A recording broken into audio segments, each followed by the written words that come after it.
Hello everyone, I'm NTom64. And I'm the Helldragon. Welcome to the first annual Hellfire Commentaries question and answer segment. Because God knows y'all ask us so many questions that we need to take care of a few of those right now. Just to be polite and whatnot. So, Helldragon, do you want to start us off? Alright, the first obviously big question we should answer is, how did HellfireComms get started? Well, basically, I was originally on my NTom64 account, as some of you may remember, doing stuff like Pokemon Emerald, Kingdom Hearts, Chain of Memories, and I think Galaxy was started on there, as well as Kingdom Hearts, but don't quote me on that. And somewhere along the line, I met Helldragon through him asking me for help on his, when he was planning a Dragon Ball Advanced Adventure playthrough, which is currently on his channel right now. So, somewhere along the line, he joined Pokemon Emerald, and I think it was part 23, Helldragon?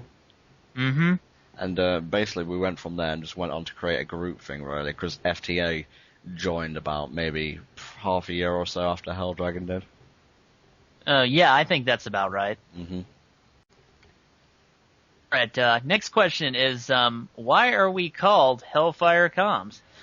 Well, obviously the Hell part comes from the Helldragon himself, but the Fire part is a really obscure and retarded thing. Basically, when I was back in secondary school, or high school as you Yanks would call it, basically, when Mario Kart Double Dash came out, I had a team that I played with. I think it was me and Tundra Boy, was the two of my other friends who obviously aren't part of HellfireComms, and the team was called Darkfire, so that's where the Fire part comes from. I always thought it was just some sort of generic Hellfire thing that you decide, oh, I like that song, I'll put it as the title. Well, originally it was just Fire, but I tried to give a reason to it because I didn't want it to be too generic or anything. Okay.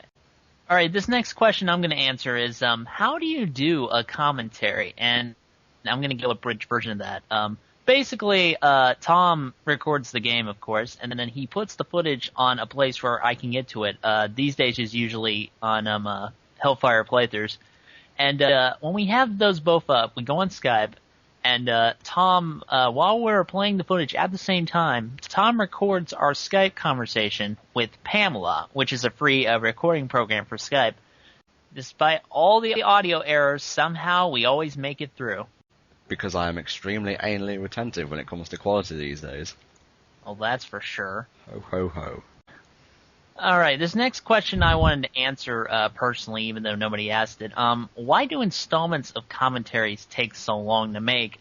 And pretty much there are two basic reasons behind that. The first off is the fact that audio quality on Skype, whenever I'm talking to Tom, is always kind of pretty bad. You know, we have oceans separating us, and Tom's computer kind of stinks.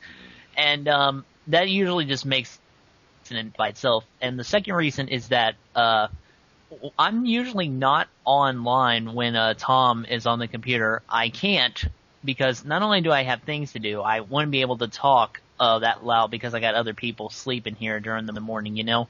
So it's pretty much those two basic reasons that usually I'm surprised whenever we can get at least one part a day done. Yeah, because basically by the time Helldragon comes on, it's like 12 o'clock at night here, and I'm just tired, basically. Pretty much. So yeah, that's why commentaries take so long to make. Next question. What playthrough have you enjoyed doing the most?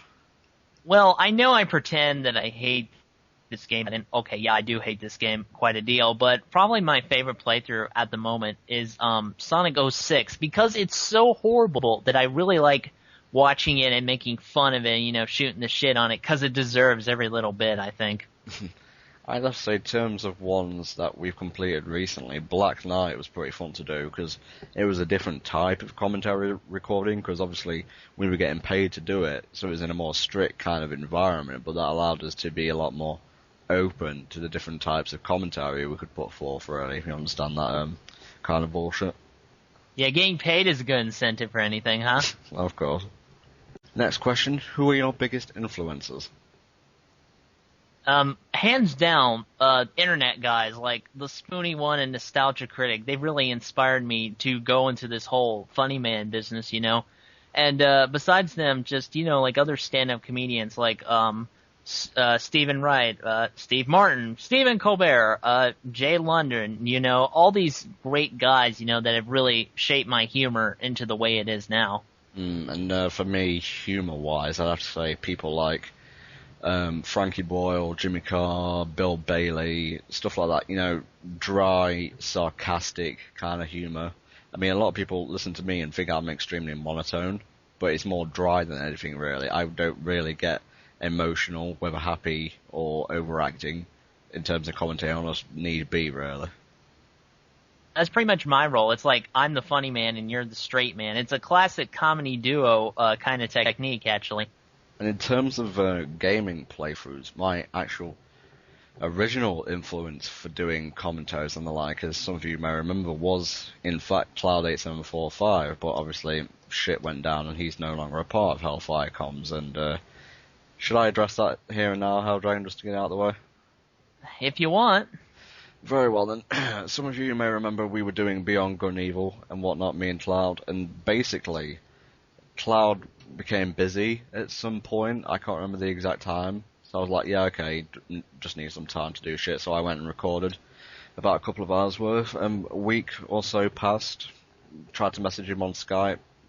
No response. Another week or so. Then those black screen videos of his started appearing. Yeah, and his Skype message was changed to always busy, what do you expect, or something along those lines. Nothing devious or overtly mean, as it were, just basically he wouldn't respond to any question I had. So, it gets to a point when I just lose patience, really. I'll wait a week, I'll wait a couple, hell, I'll wait even a month.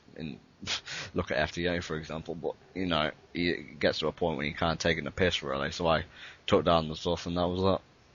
Truly a sordid tale. Indeed. Next question, HelldraGon. Alright, next question is, do you improvise your commentaries, or do you script them out?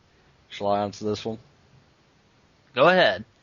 It's a little bit of column A and column B, really, because due to Skype's audio problems, we're forced to redo certain sections of commentary. So while it is ad-libbed, we do sometimes cut stuff out that doesn't work for time purposes, and put other stuff in that, is more concise and is actually more entertaining. And we pretty much hammer down what we're going to say anyway. So yeah, a combo of ad-lib and scripting on the fly, pretty much. Not to the level of Mr. Science Theater 3000, though. Yeah.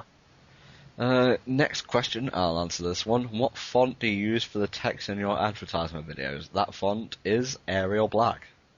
And there you are.